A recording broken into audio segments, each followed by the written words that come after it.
እንደምትሆኚ እንደ አንድ ሙስሊም ነው የሚጠየቅኩሽ። አሁን ለምሳሌ ሙስሊም ነሽ ራይት ናው አሁን በትሞቼ ነው የምትሄጂው ሰፖርት ምሳሌ ነው ሙስሊም ሆኜ ከሞት ጀነት ነው ምንም ጥርጥር የለውም። አላህ Subhanahu Wa Ta'ala አላህ ዘወጀል በሱረቱ ሙእሚኑን ቁጥር 1 ላይ ቀድ አፍለሐል ሙእሚኑን ምእመናን ጀነት ግማናን ነው ምእመናን ነፃ ወጡ ዳኑ ይላል። ስለዚህ ድነናል ብለን እናምናለን። የአላህ መልእክተኛ አለይሂ ሰላቱ ሰላም من شهد أن لا إله إلا الله دخل الجنة ከአላህ በስተቀር በሐቅ የሚመለክ አምላክ የለም ብሎ የሞተ ሰው ጀነት ገባ። ተመልሶልኛል። እኔም ብትጠይቂኝ ክርስቲያን ሆኜ ብሞት አሁን በሞት መንግስት ሰማያት ነው መገባው ብዬ ነው የማምነው። እኔ አሁን እርግጠኛ መሆኑ ራይት ናው በሞት ቀጥታ መንግስት ሰማያት ገባለሁ ብዬ የማምንበት ምክንያት አለኝ። ብትጠይቅ የማወራው ነገር አለኝ። እኔ መንግስት ሰማያት ስለመግባቴ ማረጋገጫዬ ስራዬ አይደለም። የፈለገ ጥሩ ሰው በሆን የአላህን ጽድቅ ስታንዳርድ ማሟላት እችላለሁ ወይ? አላህ ስለ እንግዲህ በመጽሐፍ ቅዱስም አረብኛውም አላህ ስለሚል ስም ባዘር አያደርገኝም እኔ ወይም እግዚአብሔር ማለቴ ነው። ኦኬ የሱን የጽድቅ ስታንዳርድ ማሟላት አልችልም።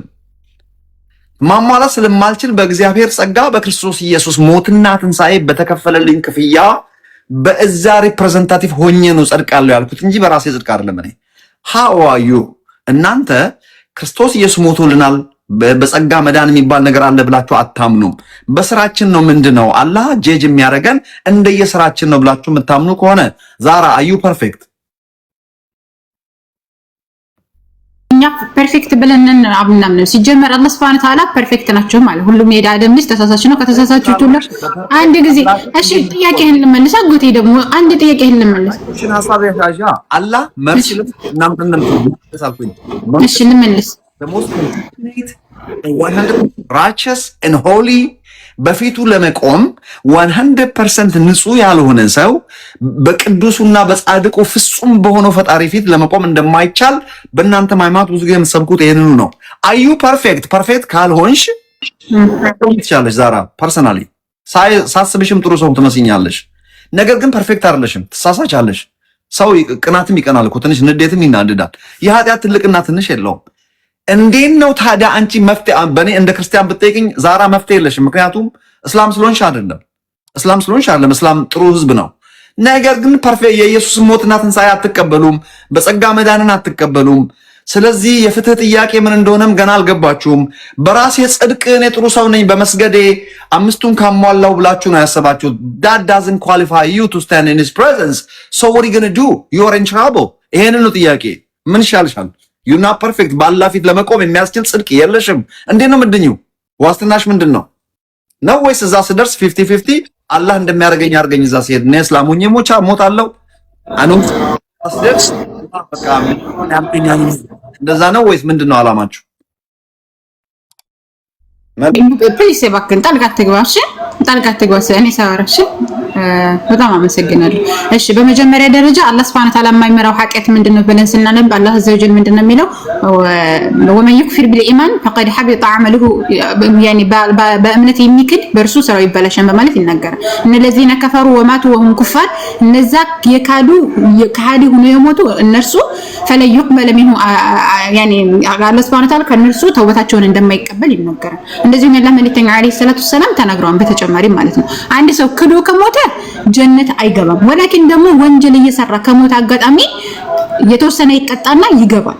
በአላህ ሊመራው ሊቀጣው ይችላል። ግን እኛ ተውበት ካደረግን ወደ አላህ Subhanahu Wa Ta'ala ከተመለሰን ንጹህ ነው የምንሆነው። ሰው ሊሞትልን ወይም ደግሞ መጥቶ ሊሰቀልልን አይገባም። ነገር ግን አጋጣሚ ሆኖ ከተባለ እኛ ጀነት የምንገባው በስራችን ነው ወይ ሲባል በፍጹም አይደለም። እኛ የምንገባው አላህ Subhanahu Wa Ta'ala እዝነት ነው ብለን ነው የምናምነው። ያለ መልእክተኛ አለይሂ ሰላቱ ሰላም ደግሞ ምን ይላሉ? ይሄን ሲያስቀምጡ ልክ እንደ በሳይ ሙስሊም አንድ ጊዜ ፕሊዝ እባክህ አንድ ጊዜ በአላህ እዝነት ጀነት እንደምንገባ ለሳይ ለምሳሌ አላህ መልእክተኛ አለይሂ ሰላቱ ሰላም በሳይ ሙስሊም እና ሙተፈቁን ዐለይሂ ነው ቡኻሪና ሙስሊም ያለ ሐዲስ ነው። ለየድኹለ አሐድን አመልሁ الجنه አንድ ሰው ጀነት ስራው አያስገባውም ማለት ቃሉ ወላ አንተ ያ ረሱላህ እርሱም ቢሆን አንተ ያላህ መልእክተኛ ብሎ ሲጠይቋቸው ቃለ ወላ አና እኔም ቢሆን ብሎ መለሱ።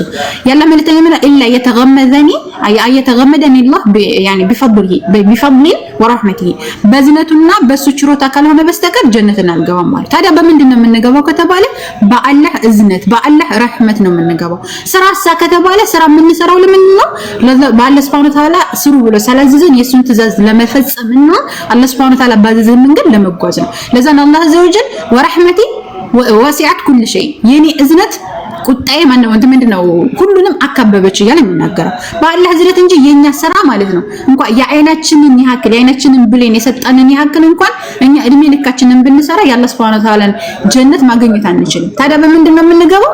በአላህ እዝነት ነው እንጂ ሰው ሞቶ ተገሎ ምናምን የሚባል አስተምሮ ስለምን ላይ የለም። አላህ Azza wa Jalla ተውበት አድርጉ፣ ንጹህ ልብ ብቻ ነው የሚፈልገው። ንጹህ ልብ አድርገን ወደ አላህ እንመለሳለን። አላህ ይምረናል ያድነናል ነው ምንድነው ብላ ይውላችሁ እቺ ጠጋ ቃለ ማንሳት ነው። ድሮ ጠጋ ቃለ ማንሳት ነው። ድሮ ጠጋ ቃለ ማንሳት ነው። ድሮ ጠጋ ቃለ ማንሳት ነው። ድሮ በራሴ ጻድቅ መሆን አልችልም። ትንሿንም ቢሆን ቅናትም ሰው ይቀናል፣ ክፉ ሐሳብም ክሮስ ያደርጋል። የኃጢአት ትልቅና ትንሽ የለውምና በእግዚአብሔር ፊት ያው ኃጢአተኛ ነኝ ይነስም ይብዛም። እግዚአብሔር ደግሞ ንጹህ አምላክ ነው። በፊቱ ሊያቆመኝ የሚችል የጽድቅና የቅድስና ብቃት እስከሌለኝ ጊዜ ድረስ ያው ሲኦል ነው። ስለዚህ ምን ይሻለኛል ወደሚለው ሰው በራሱ ጽድቅና በራሱ አቋም መዳን ስለማይችል ነው የልጁ የኢየሱስ ክርስቶስ የፍትህንና የፍርድን ጥያቄ ፍትህን ጥያቄ ምላሽ ለመስጠት ሰው ልጅ ሆኖ ወደዚህ ዓለም መጥቶ ስለ ኃጢአታችን መሰዋቱ ምክንያቱ ይሄ ነው ማለት ነው። ሞቶ አልቀረም፣ ተነስቷል። በአብ ፊት ሪፕሬዘንት ሊያደርገን በእንደዚያ መልኩ ነው የመጣው። እኛ ክርስቲያኖች እንድናለን ወይም ደግሞ ምንም ጥያቄ የለኝም የምንለው ተጽፏል በሚልም አይደለም። አሁን ሙስሊሞች አይታችሁ ከሆነ ቁርአናቸው ውስጥ አሁን እሷ በአረብኛ ትለውና ተረጉማለች። ቁርአናቸው ላይ ተጽፏል፣ እርግጠኛ ናቸው። ቁርአኑ እንዴት ተጻፈ ከየት መጣ የሚለውን ጥያቄ ውስጥ አያስገቡም። እኛም ባይብል ላይ ስለተጻፈ ብቻ አይደለም የምንከተለው። አንድ ነገር ወቁ። መጽሐፍ የሆነ የሃይማኖት መጽሐፍ ላይ የሆነ ነገር ስለተጻፈልን እሱን ብቻ ተከትለን ተጽፏል በሚል እርግጠኝነት ብቻ አይደለም። የመንፈስ ቅዱስ ምስክርነት የሚባል ነገር አለ። ዛራዬ እኔ በፍቅር ነው የምነግርሽ። አንድ ክርስቲያን ዝም ብሎ ስለተጻፈ ሪትን ወርድ እያነበበ አይደለም መንግስተ ሰማያት ገባለሁ እግዚአብሔር አለ የለም የሚለውን ነገር የሚወስነው በዛ መልኩ አይደለም። መድኃኒታችን ጌታችን ኢየሱስ ክርስቶስ የከፈለው ክፍያ የዛሬ 2000 ዓመት ገደማ ነው። ያንን እውነት ዛሬ ትኩሱን ኢንፎርሜሽን በውስጣችን በማንጠራጠር መልኩ በውስጣችን የሚመሰክር በእኛ ውስጥ የሚኖር የእግዚአብሔር መንፈስ አለ፣ መንፈስ ቅዱስ። ይሄንን አውጥቻውን ላሳይሽ አልችልም። እኔ ውስጥ ስትገቢ ብቻ ፕራክቲስ ስታደርግ ስትቀምሺው ብቻ የምታውቂው እውነት ነው። ነገር እኛ በጸጋ ድነናል። እኛ ኃጢአተኞች ነን። የጸጋ ባለቤት እግዚአብሔር በጽድቁ በልጁ በኢየሱስ ክርስቶስ ሞትና ትንሣኤ እንዲሁ በነፃ ምሕረትን ሰጠን።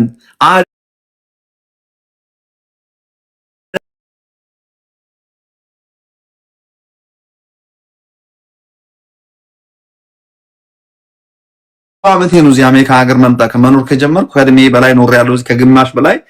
በልጅነቴ ግን ማስታውሰው ከሙስሊም ሀገር እንደማደጌ ሁሉም ሙስሊሞች የሚሉን ምን የመጸጋ መዳን ነው የምታወሩት? አላህን የሚያቆም እንደሚድንና እንደማይድን ሁላችንም ኢቭን እንኳን እኛ አይደለም ነብያችንን እንኳን አጥብቀ ጸልይ፣ አጥብቀ ራስህን ጠብቅ፣ እንደዚህ በፊት ፍጹም እንድትሆን ብሎ ለሳቸው እንኳን ማስጠንቀቂያ ሰጥቷል። እኔ ጥቅሱ እንዳጠይቀኝ እቱ ጋር እንዳላላቀ ስህተት ነው። እኔ ስህተት ነው አጎቴ። እስልምና የማያስተምረውን ነገር ነው ማስረጃ አንጣንዳትይ ነው። ቀድሜ ቶሎ ጥቅሱ የቱ ጋር እንዳለ አላቅም ያልኩት ጉግል ባረገው ግን አገኘዋለሁ። አጥብቀ ጸልይ የተባሉበት ነብዩ መሐመድ ራሳቸው አላህ አጥብቀ ጸልይ እሳቸው እንኳን ተጣጣሉ ማለት ነው። ሳንግስ ምንም የምታወጣቸው ነገር የለም። ምንም ኢቭን እስላምም ምንም አይላቸውም። ሁሉም the perfect man ever የሱ ፐርፌክሽን ነው እኛም ፐርፌክት ያደረገን እንጂ ማንኛችንም ከራሳችንም ምንድነው የለም። ኢየሱስ ብቻውን ነው የሚያድነው። ጎበዝ። አሁን ሙስሊሞች አላችሁ፣ የተወደዳችሁ ሙስሊሞች እዚህ ውስጥ የምንወዳችሁ የምናከብራችሁ እዚህ ውስጥ ያላችሁ ቀናነታችሁን አያለው። በቃ ለሃይማኖታችሁ ያላችሁን ቅናት ሁሉ እያየ ነው። ልክ እንደ ዛራ ናችሁ። ሁላችሁም ስጦታ ስታጎርፉላት የነበረው ለምንድን ነው? የልባችሁ ስለምትናገርላችሁ ነው። ጥሩ ነው። ነገር ግን ልንገራችሁ፣ ራሳችሁን በራሳችሁ ማዳን አትችሉም። አላህ በቃ የአላህ እዝነት ነው የሚባል ቋንቋ የለም። አላህ የፍትህ አምላክም እንደሆነ ወቁ። እዝነቱ እንዳለ ሆኖ ማለት ነው። እና አዎ ያዝንልናል። እንዳው ሙስሊሞች ምን ይላሉ? the most merciful and compassionate ይላሉ። አላህ ሲሉ አዎ compassionate ነው፣ አዎ merciful ነው። however የፕሪንሲፕል አምላክ እንደሆነም ደግሞ እንዳትረሱ።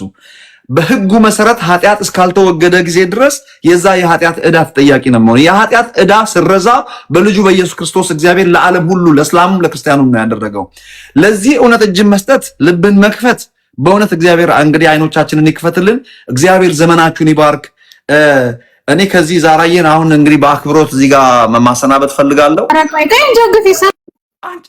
እሷ በተአምር ልጅቷ እኮ በተአምር አትወርድላችሁም። በቃ ታቋታላችሁ ዛራ። እኔ እውነት ለመናገር ድንገት ያወረድኳት ለምንድን ነው? ስለማትወርድልኝ ነው። እኔ መሄጃዬ ስለደረሰ ነው። ዛራዬ በጣም ነው የምወድሽ የማከብርሽ እህቴ። በጣም ቴንኪ ሶ ማች አክብረሽኝ መተሽ እኔ ቤት መተሽ እንደተለመደው ጊዜሽን ሰተሽኝ የጥያቄና መልስ ጊዜ ኖሮ በአክብሮ ስለመለስሽልኝ ለኔም ካለሽ አክብሮ የተነሳ በጣም ከልብ አመሰግናለሁ። በጣም ነው የምወድሽ ማከብርሽ።